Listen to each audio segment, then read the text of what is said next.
শীতের পোশাক কিনে দিলাম অথচ শীতেই পড়ল না। আসসালামু আলাইকুম, this is Rabu from Rabu's dream world.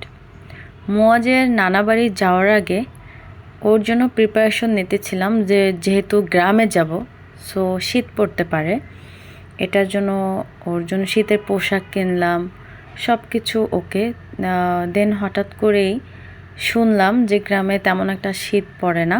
তো পরে এই হুডিগুলো রেখে এই ফুল হাতার টি শার্টগুলো আর কিছু প্যান্ট এগুলো নিয়ে গিয়েছিলাম, যদি শীত পড়ে তাহলে এগুলো ওকে পরাবো। তো বিশ্বাস করেন, কোনো শীতেই পড়ে নাই, উল্টা অনেক মোটামুটি ভালোই গরম ছিল, এগুলো কিছুই পরানো হয় নাই। তো যেদিন এনেছিলাম সেদিন ওকে ট্রায়াল দেওয়ার জন্য পরাচ্ছিলাম।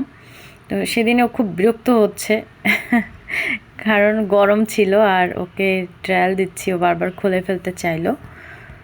তো মাশাআল্লাহ ভালোই মানিয়েছে, যদিও এগুলো আর গ্রামে নেওয়া হয়নি। তো টি শার্টগুলো যে নিয়েছি সেগুলোই স্টিল কিচ্ছু পরানো হয় না, এখনও পরাচ্ছি না। এখন পর্যন্ত শীতের আনাগোনায় নেই, অথচ কত আগে এগুলো কিনে রেখেছি, ভেবেছিলাম যে শীত পড়বে। তো এই দেখতেই পাচ্ছেন, সে খুবই হ্যাপি ছিল, সে বুঝতে পারতেছিল যে কোথাও তাকে নিয়ে যাব আমরা। বাচ্চারা কিন্তু আমাদের আইকিউগুলো বুঝতে পারে, আমরা কি থিঙ্ক করি, কি করতেছি। ধরেন আমি যখন সাজুগুজু করব, কোথাও বের হব, আমার ওই গেস্টার দেখলেই ও বুঝতে পারে যে হ্যাঁ আমি নিশ্চয়ই এখন বের হব। তখনই ও কিন্তু আর কারোর কোলে যাবে না, সে আমার কোলে উঠে বসে থাকবে, মানে ও বুঝতেছে যে ওর মাম্মা বের হচ্ছে। তো এরকমই ওদের গেস্ট পাওয়ার মাশাআল্লাহ অনেক ভালো, বড় হওয়ার সাথে সাথে সব কিছুই চেঞ্জ হয়। আর গত শীতের যেগুলো ছিল সেগুলো তো এখন আর পরানো যায় না, বেবিরা যত ছোট থাকে বড় হওয়ার সাথে সাথে সব কিছুই নতুন নতুন কিনতে হয়। তো সে খুবই হ্যাপি, আর একটা একটা করে পরিয়ে ওকে ট্রায়াল দিচ্ছিলাম। তো দেখেন সে মিরর দেখতেছে সে দেখতেছে তাকে কেমন লাগতেছে। বাচ্চারাও পোজ জিনিসটা কিন্তু ভালোই বুঝে, হ্যাঁ।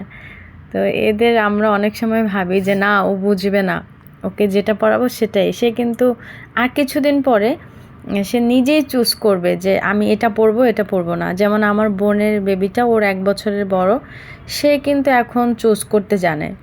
ও এখনও এটা বুঝে না, হয়তো বা কিছুদিন পরে শিখে যাবে, কিন্তু আমার বোনের বেবিটা শিখে গেছে। সে বলে এটা পরবো না, আমি এটাই পরবো।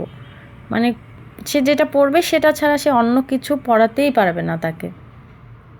এই তো আমার ছেলের এক এক করে ট্রায়াল দিচ্ছিলাম, আর সে খুব দুষ্টুমি করতেছিল, খুবই চঞ্চল স্বভাবের। ওর জন্য সবাই দোয়া করবেন। আর হ্যাঁ, আরেকটি কথা, যারা এখনও আমার চ্যানেলটি সাবস্ক্রাইব করেন নাই, যারা ইউটিউব থেকে দেখছেন, তারা অবশ্যই আমার চ্যানেলটি সাবস্ক্রাইব করবেন। মানে অবশ্যই মিন্স আপনারা যদি চান, যদি ভালো লাগে আমাকে, দেন সাবস্ক্রাইব করে পাশে থাকবেন। আর যারা ফেসবুক পেজ থেকে দেখছেন তারা ফলো দিয়ে পাশে থাকবেন। তো এই ছিল আজকের ভিডিও। সবাই আমাদের জন্য দোয়া করবেন। টিল দেন, আল্লাহ হাফেজ।